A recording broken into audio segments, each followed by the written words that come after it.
BFM Business, Intégral Placement, idée de placement. Et on accueille Frédéric Vuillot pour Mediatico. Bonjour Frédéric. Bonjour Cédric Declercq. Merci de nous avoir rejoints.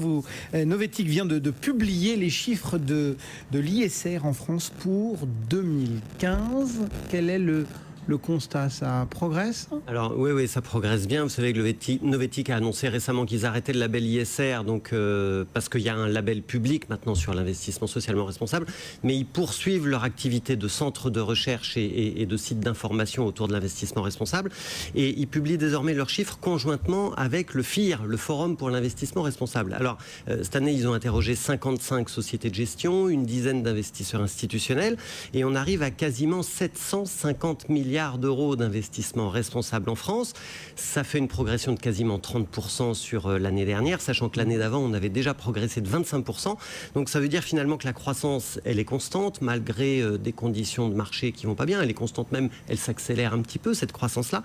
Et elle est très portée par les assureurs, parce que les assureurs, en fait, ils détiennent les 2/3 de l'investissement responsable en France et ils sont responsables d'à peu près 50% de la progression. Bon, donc il va falloir parler d'IR, ne pas se confondre avec l'impôt sur le revenu. Exactement.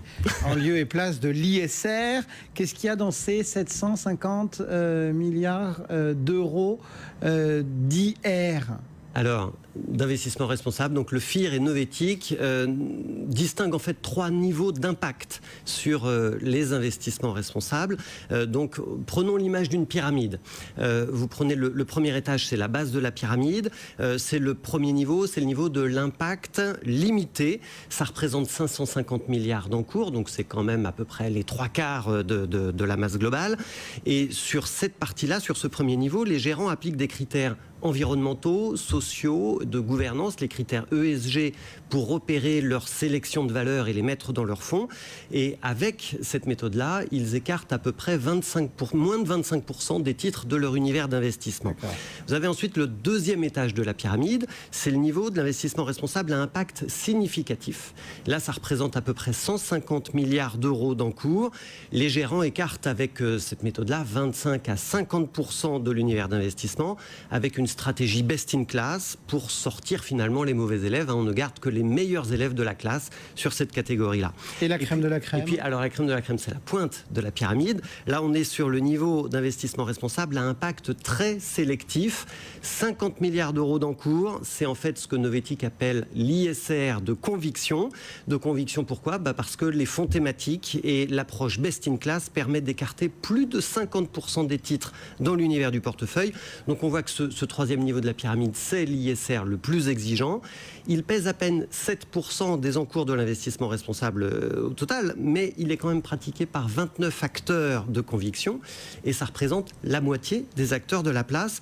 Et parmi eux, on retrouve notamment Generali, Mirova, Agicam, Ecofi, Federis, La Française et Sycomore Asset Management. Donc vous voyez, il y a des petits et il y a des très gros. Qui investit dans cette ISR de conviction et dans quel type d'actifs du coup?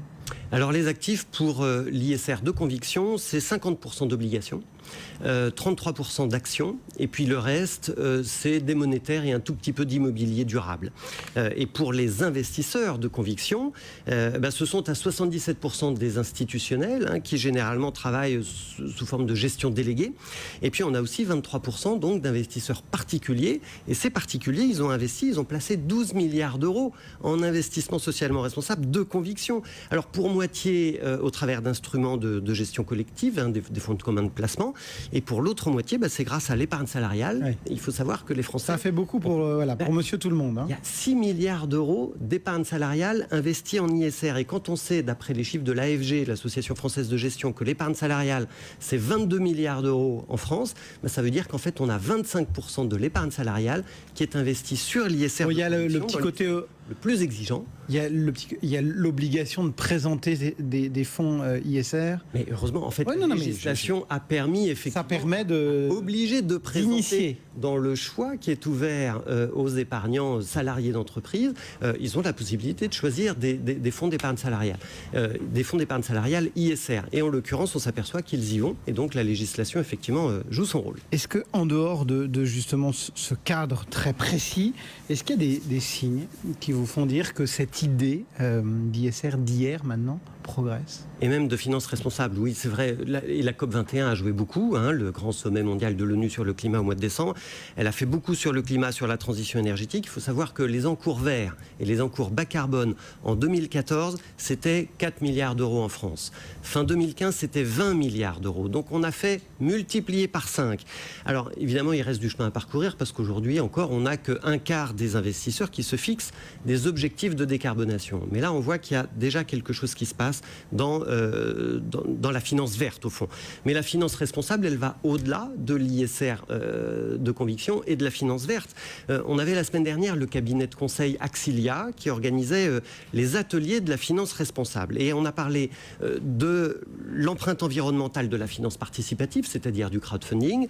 On a parlé de l'impact social des investissements dans le non-coté, ce que les anglo-saxons appellent les Social Impact Bonds. On a parlé des placements financiers réalisés par les fondations, par les ONG. Donc vous voyez que l'horizon de la finance responsable, il est très large. Et je voudrais en profiter pour faire un petit coup de pub pour ce magazine. C'est le magazine Socialterre.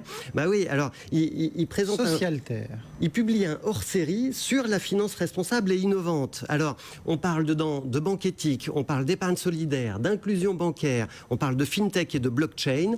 96 pages avec des portraits, des témoignages, avec des infographies sur cette finance innovante.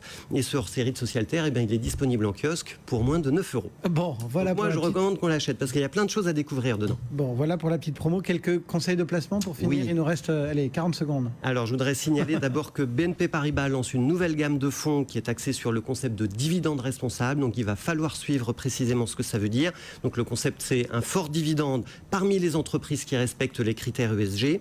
Et puis, je voudrais aussi signaler que la finance responsable, pour illustrer le concept d'exclusion dont j'ai parlé tout à l'heure, a décidé d'exclure la société Bayer de son portefeuille, de ses portefeuilles, depuis que Bayer a décidé de racheter Monsanto à cause des OGM, du Roundup, etc.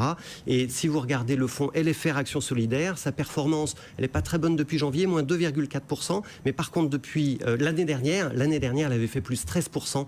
Donc vous voyez que l'ISR peut rapporter beaucoup. Frédéric Vuillot pour Mediatico. Merci beaucoup. Merci, Frédéric, à très bientôt. Le CAC.